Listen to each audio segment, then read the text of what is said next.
이 말씀을 중심으로 은혜 받고자 합니다. 마태복음 1장 1절에서 25절까지인데 핵심되는 구절은 마태복음 1장 21절 아들을 낳으리니 이름을 예수라 하라. 이는 그가 자기 백성을 그들의 죄에서 구원할 자이심이라 하니라. 이것이 핵심되는 구절입니다. 그래서 이 말씀을 중심으로 오늘 예수 그리스도, 그 성경의 핵심이죠. 성경의 중심인 예수 그리스도라는 제목으로 함께 은혜를 나누겠습니다. 함께 같이 읽겠습니다. 시작. 예수 그리스도. 우리가 믿는 기독교의 이 핵심 주제는 바로 예수입니다. 그래서 이 성경은, 우리가 갖고 있는 이 성경은 이게 예수를 말한다고 말씀하고 있는 것입니다. 성경이 구약 성경 39권, 신약 성경 27권 합쳐서 3927에서 66권의 이 책 전체가 바로 예수를 말한다라고 요약을 할 수 있는 것입니다. 물론 이 구약 시대에 예수라는 이름은 나타나지 않습니다. 그러나 그 구약 성경의 각 분야마다 예수님 메시아가 오시겠다, 예수님이 오신다는 것을 예언하는 구절들이 굉장히 많이 있습니다. 그래서 성경은 한마디로 전체가 바로 예수 그리스도를 말한다라고 할 수가 있는 것입니다. 누가복음 24장 44절에는 또 이르시되 예수께서 말씀하십니다. 내가 너희와 함께 있을 때에 너희에게 말한 바 곧 모세의 율법과 선지자의 글과 시편에 나를 가리켜 기록된 모든 것이 이루어져야 하리라 했습니다. 즉 성경에 모세가 구약시대의 백성들을 선포하고 말한 그 율법과 선지자들이 전부 기록한 말씀과 또 시편에 나타나 있는 모든 이 표현들을 보면 이것이 전부 예수 그리스도를 말한다라고 말씀하고 있는 것입니다. 그래서 오늘은 이 성경의 주제이며 우리의 믿음의 본체이며 믿음의 근본이 되는 예수 그리스도를 우리가 살펴보고자 하는 것입니다. 그래서 이 마태복음은 신약 성경의 첫 번째 책 복음서입니다. 사복음서 마태, 마가, 누가, 요한 4개 복음서 중에서 첫 번째로 나오는 예수님의 12제자 중에 한 분이신 마태라는 분이 지은 이 복음서가 마태복음입니다. 특별히 마태복음 1장은 예수 그리스도가 나셨다는 것을 분명히 우리에게 말씀해주고 있습니다. 이 모세가 이스라엘 백성들을 통해서 모세가 위대한 선지자요 이스라엘 백성들을 이끌었던 지도자지 않습니까? 이가 말씀할 때 사도행전 2장 30절에 보면 그는 선지자라 하나님이 이미 맹세하사 그 자손 중에서 한 사람을 그 위에 앉게 하리라 하고 모세의 입을 통해서 장차 예수 그리스도가 한 분이 오실 것이다. 한 분이 오시는데 그분의 말씀을 들으라 라고 모세도 예언의 말씀을 했던 것입니다. 그 한 분이 오시는데 그 자손 중에 오시는데 그분의 말씀을 들으라고 하는 말씀이 곧 예수 그리스도이신 것입니다. 그래서 마태복음은 예수님이 유대인에게 해주신 말씀이에요. 그 구약시대에는 이 복음이 편만하게 이방인까지 다 퍼져나가지 않았습니다. 물론 하나님이 전지전능하셔서 이 세상 창조하신 하나님께서 모든 인류를 흙으로 지으시고 그 아담과 하와의 후손으로 다 택하고 했지만 그러나 그 중에 선민 구별된 백성으로 세운 것은 유대인인 것입니다. 유대인, 그 유대인들에게 왕으로 오셨다는 것입니다. 예수 그리스도께서.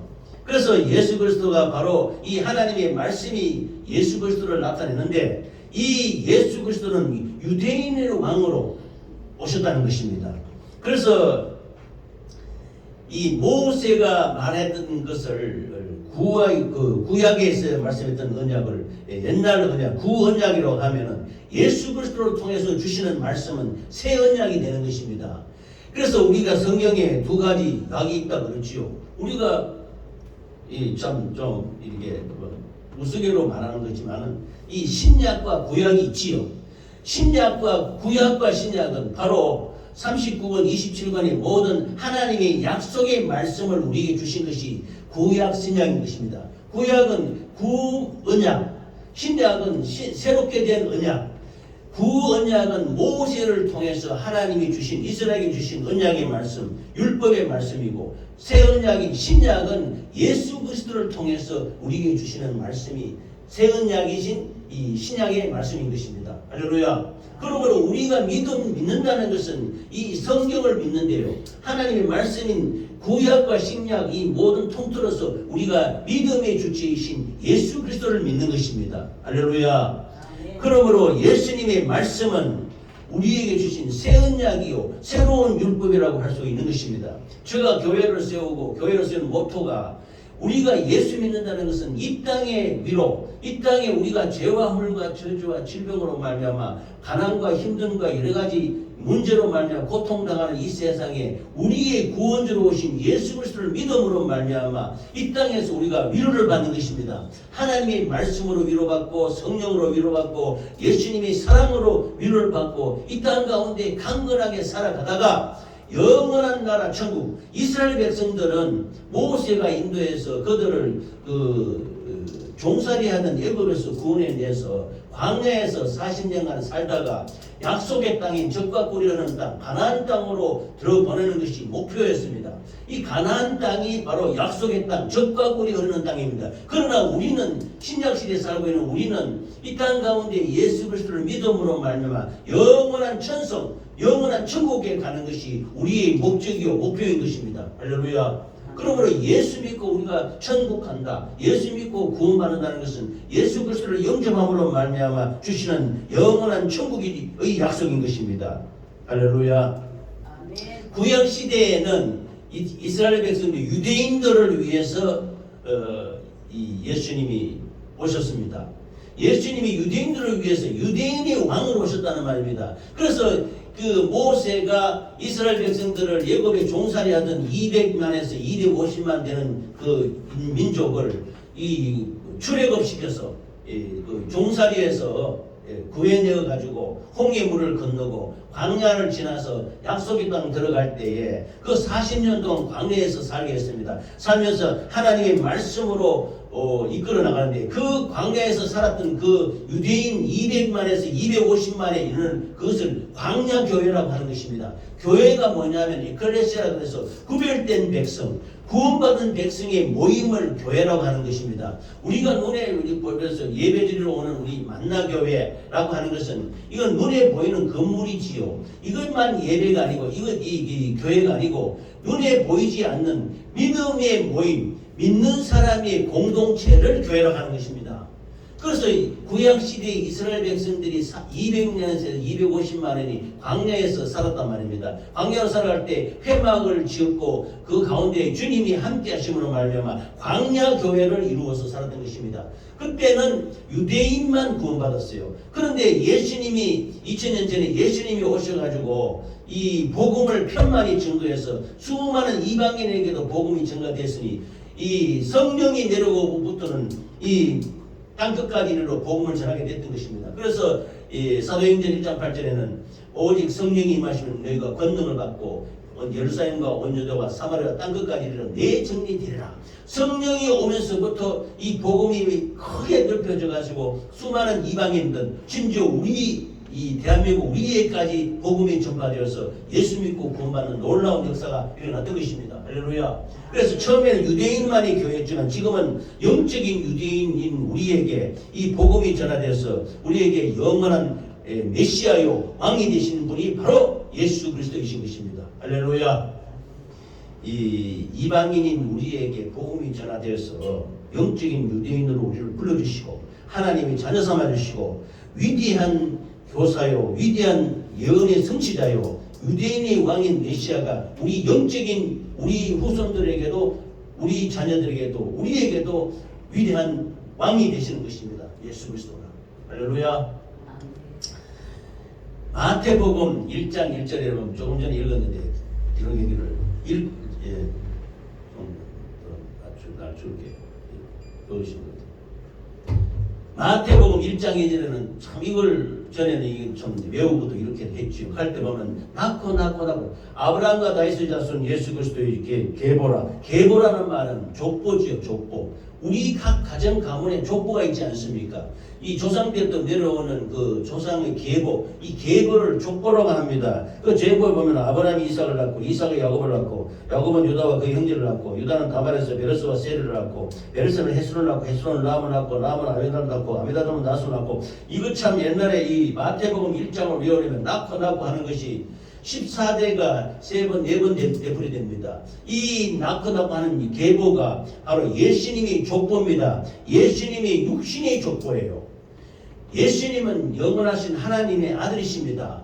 하나님이 마태복음에서 보면 예수님이 동정녀 마리아에서 탄생합니다만 육신으로는 그렇게 이 땅에 그 마리아로부터 태어나지만은 영으로는 영원하신 하나님이십니다. 그래서 요한복음 1장 1절에 보면은 태초에 말씀이 계시니라 이 말씀이 하나님과 함께 계셨으니 이 말씀이 곧 하나님이시니라. 말씀이 예수님이시라 말입니다. 그런데 예수님이 말씀이신 예수님이 이 땅에 태어나신 그 계보가 마태복음 1장 1절에 낳고 하는 과정에 아브라함과 다윗의 자손 예수 그리스도의 계보라 족보다 이런 말씀인 것입니다. 그런데 예수님의 족보 가운데 보면은요 이 아주 우리가 특별한 것이 있습니다. 4명의 여자가 나타나요. 그 첫 번째가 보면은 유다의 그 며느리였던 다말이 나오는데요. 우리가 예수님의 족보는 거룩한 하나님의 아들이신 거룩한 족보인 것 같지만 그 예수님의 육신의 족보, 예수님의 원래 소속은 하나님이 전지전능하신 창조주 하나님이 아니십니까? 창조주 하나님이신 예수님이 이 땅에 육신을 입고 올 때 그 족보가 바로 마태복음 1장 1절에 나오는 족보입니다. 그런데 그 족보에 보면 4명의 여자가 등장하는데 결코 인간의 족보로서는 거룩하거나 아주 온전하거나 참 완벽한 사람이 어디 있습니까?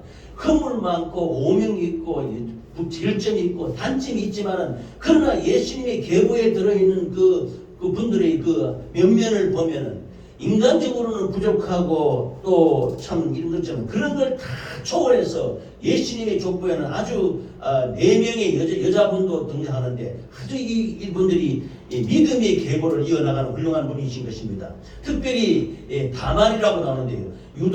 유다는 다말에게서 베르스와 세르를 낳고 이랬습니다. 다말이라는 분은 원래는 유다의 며느리입니다. 며느리인데 이스라엘의 그 결혼 풍습에는 계대 혼인법이라는 것이 있어요. 예를 들면은 다말이 유다의 아들인 엘한테 결혼을 해서 시집 와서 살게 되는데 엘이 자녀를 낳지 못했습니다.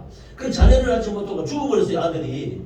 그러면 이스라엘 민족에게는 며느리가 그 집에 결혼대에 들어와서 살면 반드시 후손을 낳아줘야 될 책임이 있어요. 우리나라도 옛날에는 참 아들, 딸 이걸 좀 며느리가 결혼에 들어왔으면 그 후손을 잇기를 굉장히 중요하게 생각하지 않았습니까? 요즘은 그런 건 없지요. 요즘은 믿음으로 다 이렇게 구분 없이 이렇게 살고 이렇게 하는데 옛날에는 그랬단 말입니다. 옛날에 특히 봉건 시대에 우리나라 사람들도 그거 보면 아들 선호 사상이 있어가지고 아들 낳지 못하면 심지어 며느리들 옛날 나쁜 풍속 가운데 보면은 막 칠거지하게 쫓기도 하고 이러지 않습니까?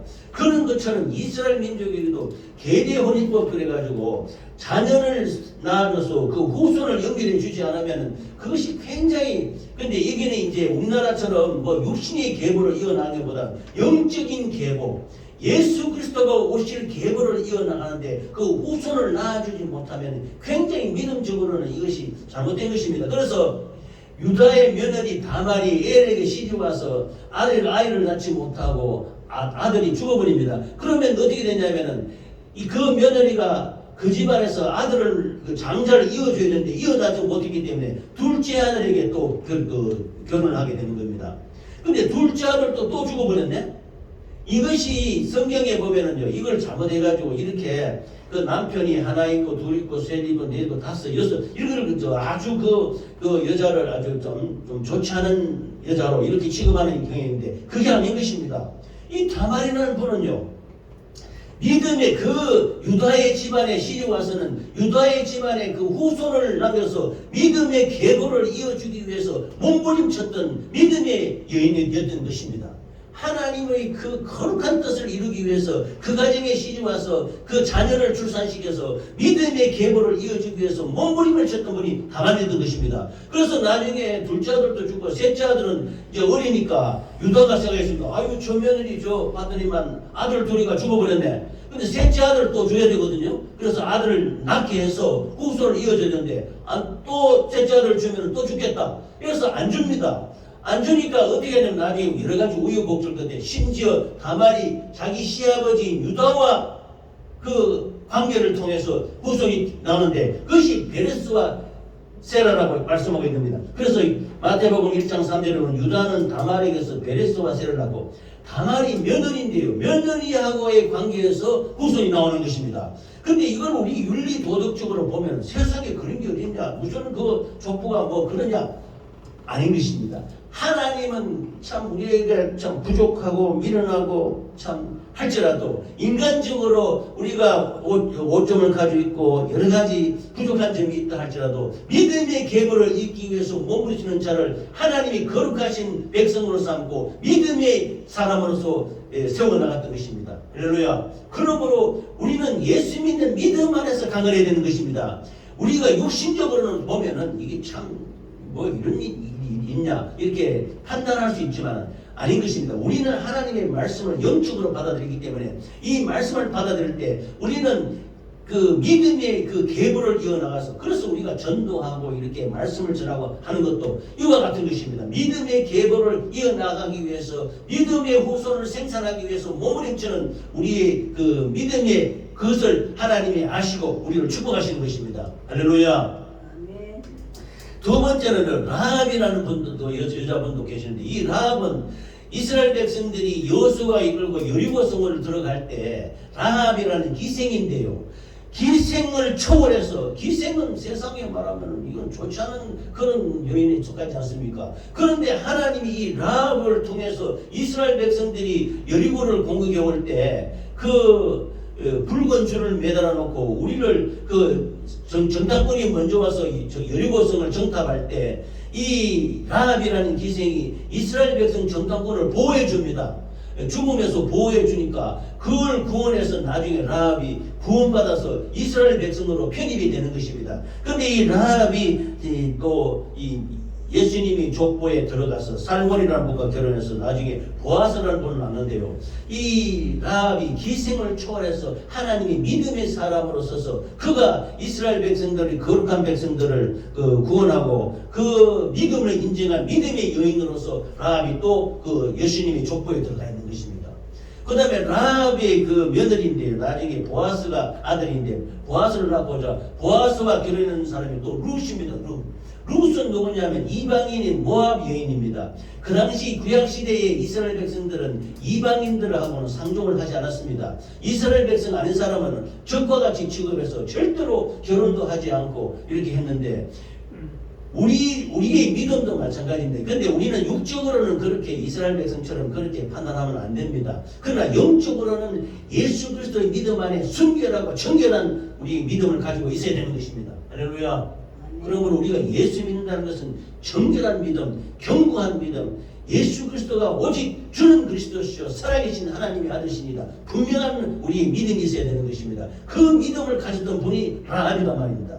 라합이 이스라엘 백성들을 영접하고 그 정탐꾼들을 보호해주고 이스라엘 백성이 구원할 수 있도록 이끌어서 마침내 예수님의 족보에 들어가게 된 것입니다. 그 며느리 룻은 이방에 있는데 그 시어머니는 나오미를 따라서 내가 죽을지라도 어머니를 버리지 않겠습니다 하고 견고하게 달라붙는 것입니다. 그래서 나중에 어머니의 하나님이 나의 하나님이 되고 어머니의 민족 백성들이 나의 백성이 되겠습니다 하고 룻이 이스라엘로 이렇게 건너오는 것입니다. 유대인 민족으로. 그래서 룻이 나중에 그 라합의 아들인 보아스와 같이 결혼하게 되는 거예요. 그래서 낳는 사람이 바로 다윗의 정조 할머니가 되는 것입니다. 룻이 오벳을 낳고 오벳이 이새를 낳고 이새가 다윗을 낳느니라.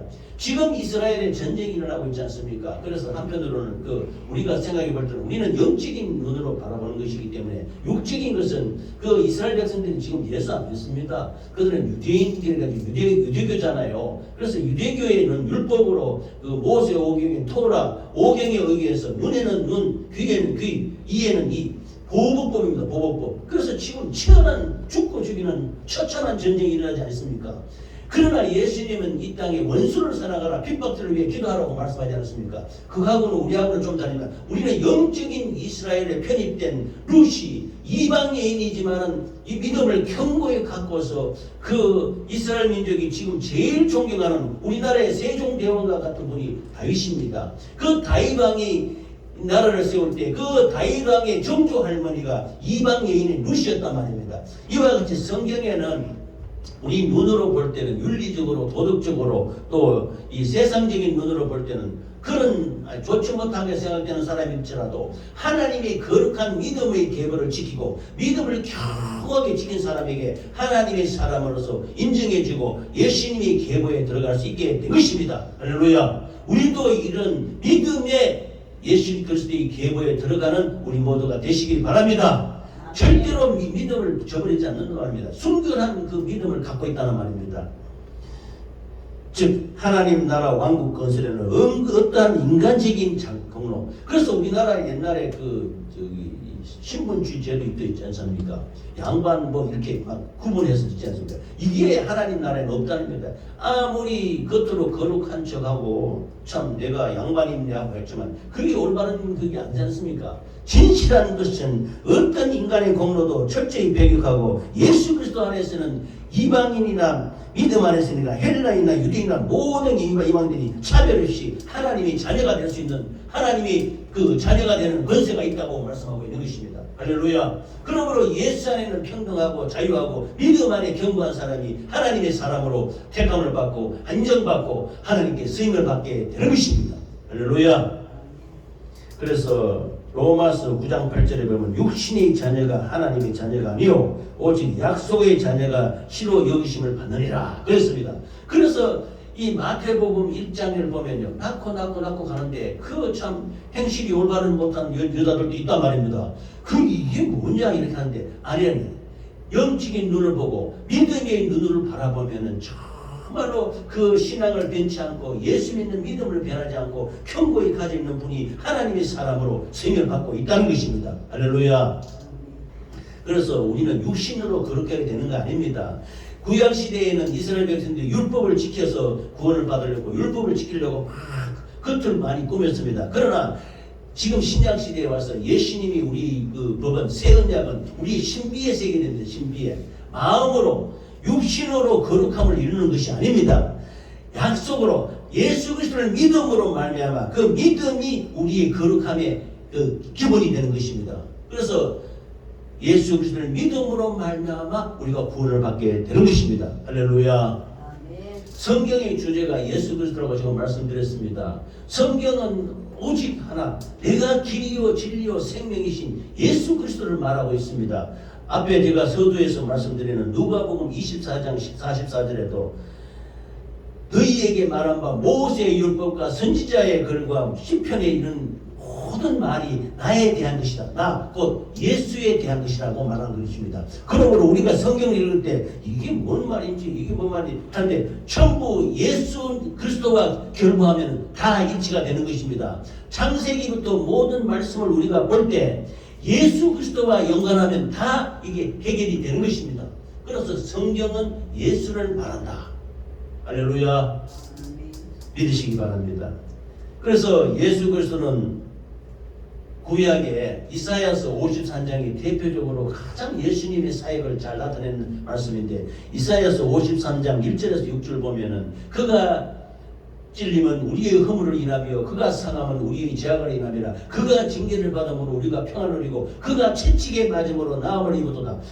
십자가에서 예수님이 잔인하게 빌라도 법정에서 채찍 맞고 고통당하고 창에 찔리고 못에 찔리는 장면을 세밀하게 예언한 것이 이사야서 53장 1절에서 6절까지입니다. 거기 보면 그가 찔리면 우리의 허물이 이르며요.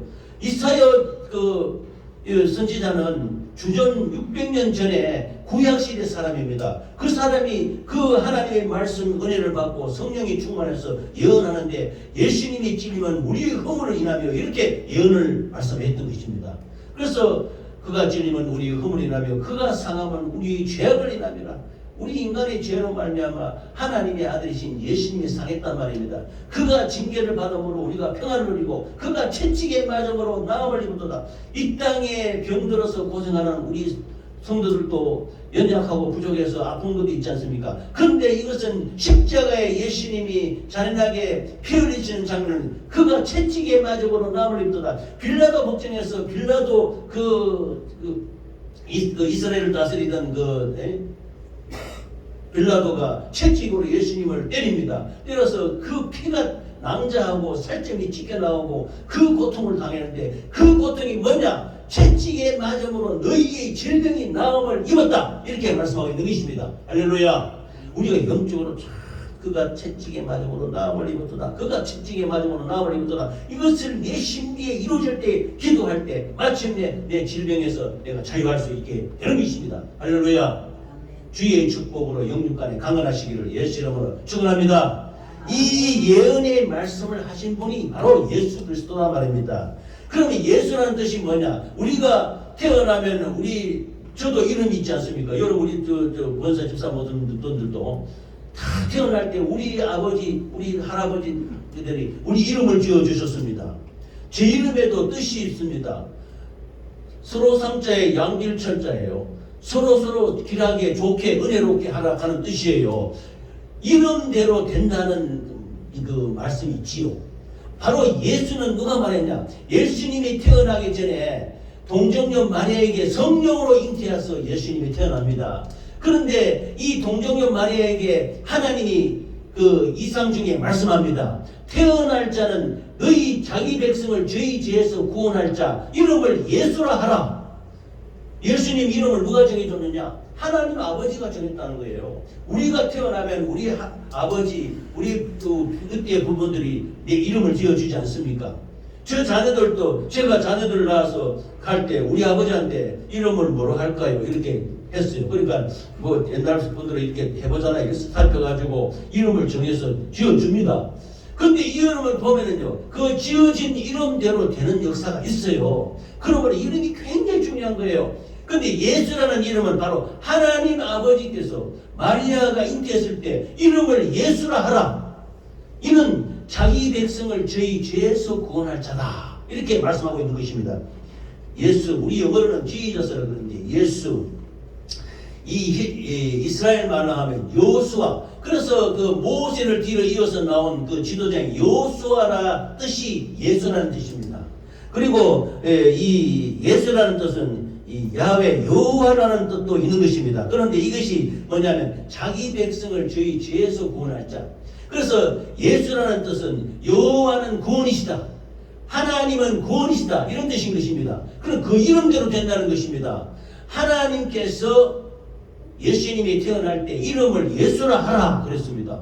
자기 백성을 저희 죄에서 구원할 자라는 뜻인 것입니다. 그러므로 그와 마찬가지로 하나님께서 예수 그리스도를 이 땅의 메시아 구세주로 세우셔서 우리를 죄와 허물과 저주와 질병에서 구원해 주신 것입니다. 할렐루야. 그런데 예수 다음에는 그리스도가 따라옵니다. 그리스도는 이 메시아라는 뜻인데 헬라어로는 그리스도고 히브리어는 메시아인데 그리스도는 기름 부음 받은 자라고 합니다. 제가 설교 때마다 늘 자주 말씀하는데 예수하고 그리스도가 합쳐져서 예수 그리스도입니다. 그리스도는 기름 부음을 받은 자. 그러면 예수 그리스도의 뜻이 뭐냐? 자기 백성을 저희 죄에서 구원하시기 위해서 하나님으로부터 스님받기 위해서 기름 부음을 받은 자, 성령으로 충만하게 받은 자, 이 뜻이 바로 예수 그리스도이신 것입니다. 할렐루야. 우리가 예수 믿으라는 것은 예수 그리스도 그 이름대로 자기 백성을 저희 죄에서 구원할 자를 영접해서 그 이름을 믿고 영원한 죄와 허물과 저주와 질병에서 구원받으라고 말씀하고 있는 것입니다. 할렐루야.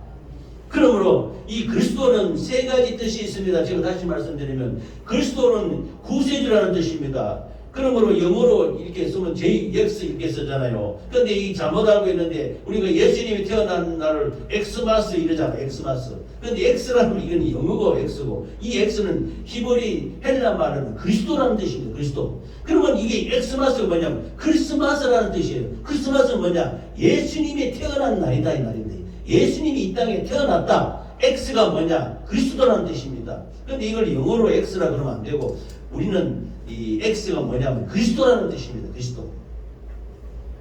그리스도는 세 가지 뜻이 있습니다. 첫 번째는 왕입니다. 왕.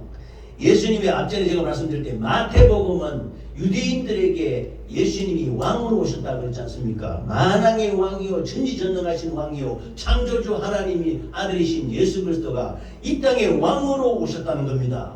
그래서 만왕의 왕이 오셨네 영광의 왕이 오셨네 우리 찬양이 있지 않습니까? 예수님은 우리를 죄와 허물과 죄와 질병에서 구원하실 왕으로 오셨다는 겁니다. 이것은 왕에게 기름을 붓습니다. 두 번째는 선지자입니다. 이 하나님의 말씀이 창세기부터 요한계시록까지 이 말씀이 곧 나에 대해서 예수님에 대해서 말씀하고 있다고 했습니다. 이 예수님에 대해서 하신 이 말씀을 누가 말했느냐? 바로 예수님이 말했다는 것입니다.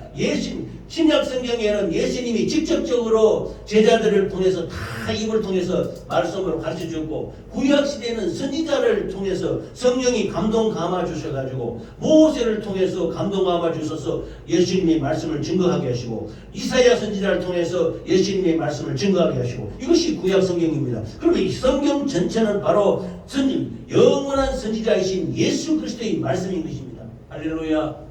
그러므로 우리가 이 말씀을 믿는 것입니다. 이 말씀을 영접하는 것입니다. 그 다음엔 예수님은 제사장입니다. 제사장이 뭐냐? 이스라엘 백성들이 죄를 지을 때 제가 계속 되풀이합니다. 죄값은 사망입니다. 죄값은 죽습니다. 지금도 우리가 죄를 지으면은 여기 감옥에 잡혀 들어가지 않습니까?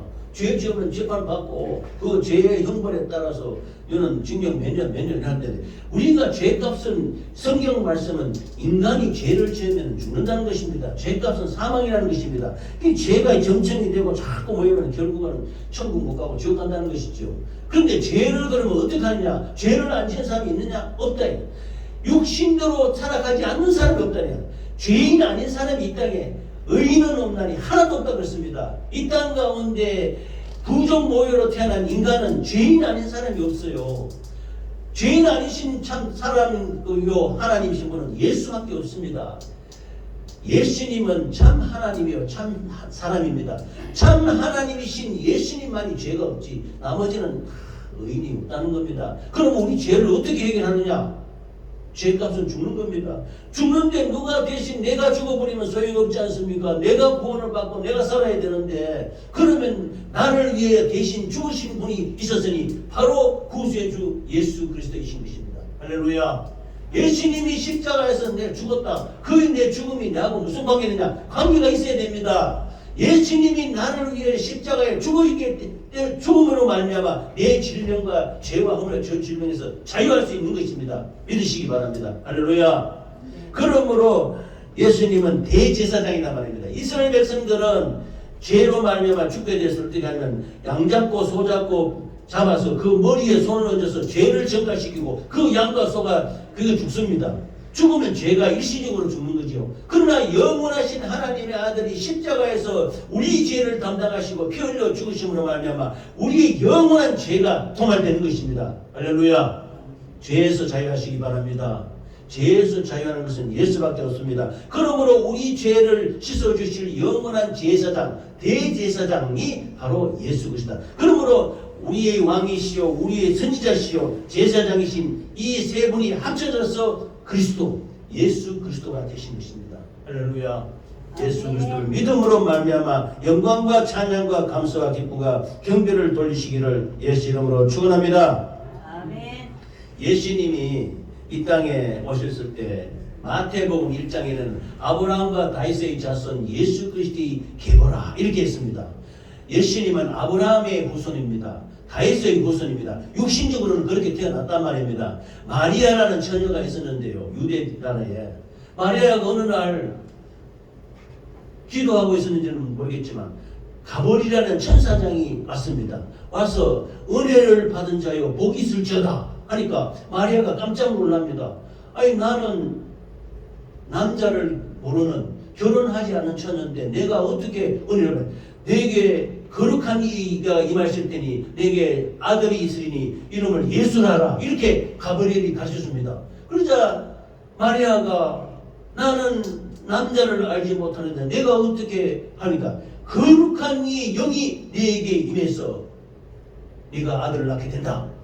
성령으로 잉태한다는 것입니다. 이것이 우리 기독교에서 가장 소중한 성육신 마리아의 잉태, 동정녀에게 잉태된다는 것입니다. 이것이 믿어지는 믿음이 있으시기 바랍니다. 이것은 성령이 아니고서는 이것을 이해하지 못하지요. 육신으로 우리가 아버지 어머니가 결혼해서 자녀를 생산하지 않습니까? 그런데 하나님의 거룩한 영이 그래서 하나님께서 말씀하십니다. 하나님이 하실 말씀이 넘치 못할 일이 있겠느냐? 하나님의 성령이 넘치 못할 일이 있겠느냐? 동정녀 마리아에게 성령이 오셔서 가버리를 와서 거룩한 이의 영이 내게 임하리니 내가 잉태하리라. 잉태하는데 자녀를 낳는데 이름을 예수하라 이렇게 말씀하고 있는 것입니다. 그러므로 이 하나님이 우리와 함께 하셔서 이 동정녀 마리아에게서 잉태되는데 이것을 수태고지라는 게 유대인에서는 결혼할 때 어떻게 하느냐 하면은 먼저 우리나라에서 약혼처럼요 정혼을 합니다. 정혼이 뭐냐면 결혼하겠다고 정하는 거예요.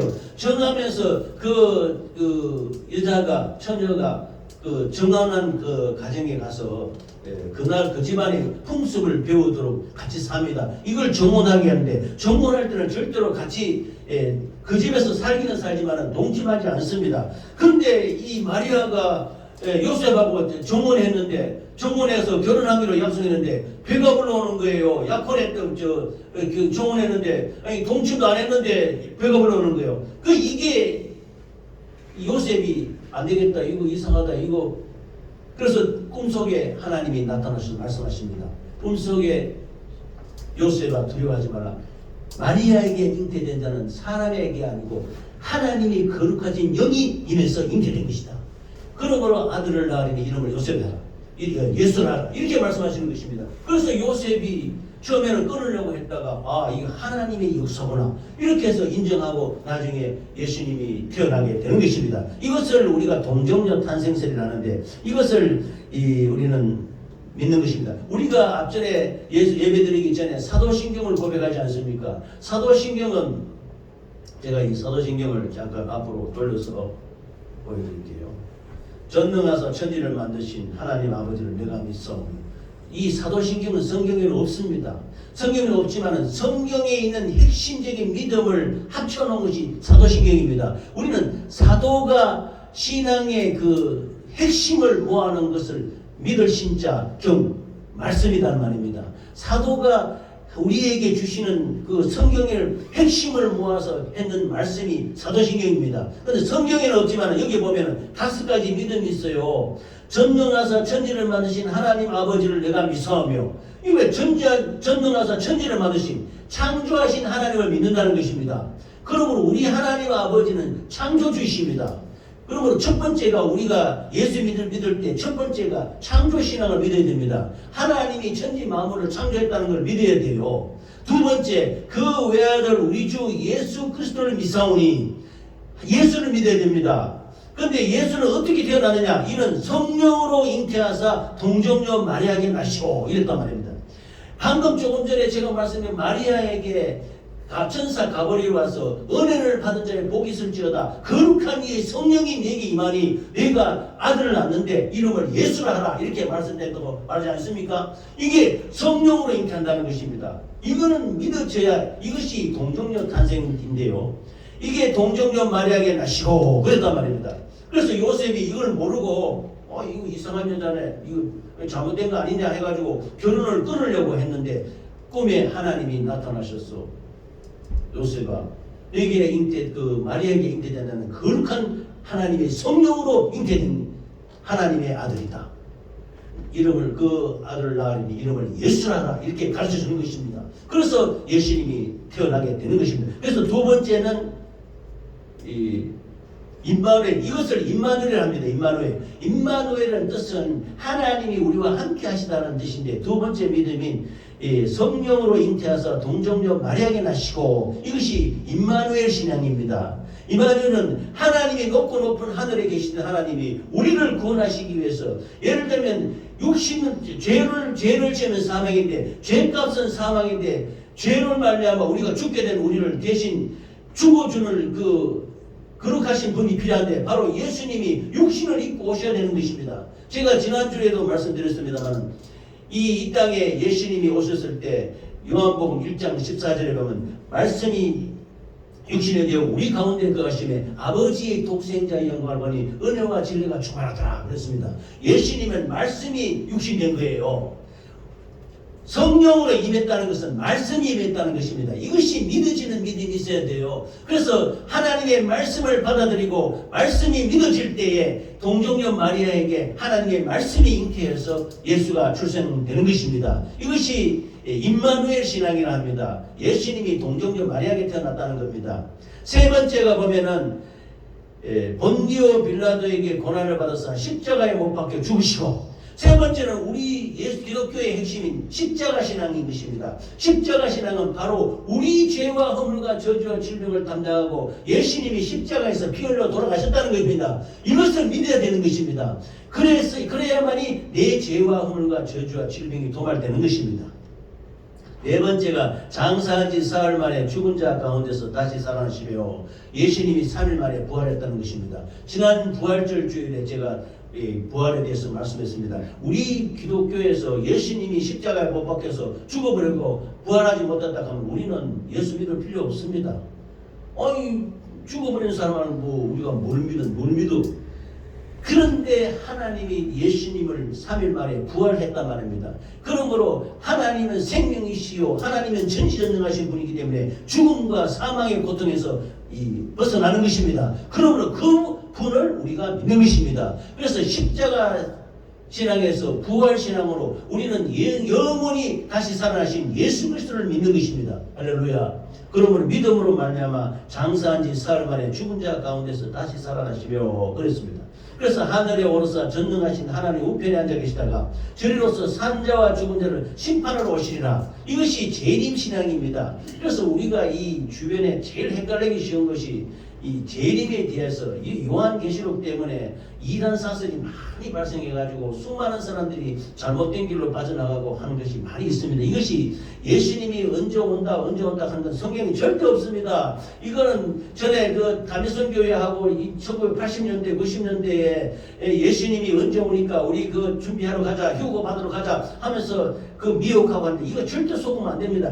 이 다섯 번째 믿음인 재림 신앙을 우리는 신부가 신랑을 맞이했을 때 신앙생활 잘 단단히 하고 하나님 잘 믿고 예배생활 잘하고 기도하고 하면은 우리가 그때 예수님이 오면 우리는 영접하면 되는 것입니다. 그런데 예수님이 언제 온다, 어떻게 온다, 어디에 온다 이런데 전부 속는단 말입니다. 여기에 속으면 안 되는 것입니다. 그래서 전능하신 하나님 우편에 앉아 계시다가 저리로서 산자와 죽은 자를 심판하러 오시리라. 이 다섯 번째가 재림신앙입니다. 그러므로 창조신앙, 임마누엘 신앙, 십자가신앙, 부활신앙, 재림신앙 이 다섯 개는 우리 기독교의 핵심입니다. 이 다섯 개가 우리가 이 예배 드릴 때 늘 말하는 이 사도신경에 다 들어가 있는 것입니다. 예수 믿으시기 바랍니다. 할렐루야. 이거는 사도신경은 성경에는 없지만은 우리 믿음의 신조로서 믿음의 그 견고한 내용으로서 우리가 이것을 늘 이렇게 말하면서 신앙을 고백하는 것입니다. 할렐루야. 그러므로 우리 예수 그리스도께서는 말씀이 육신에 되어 우리 가운데 오신 하나님이십니다.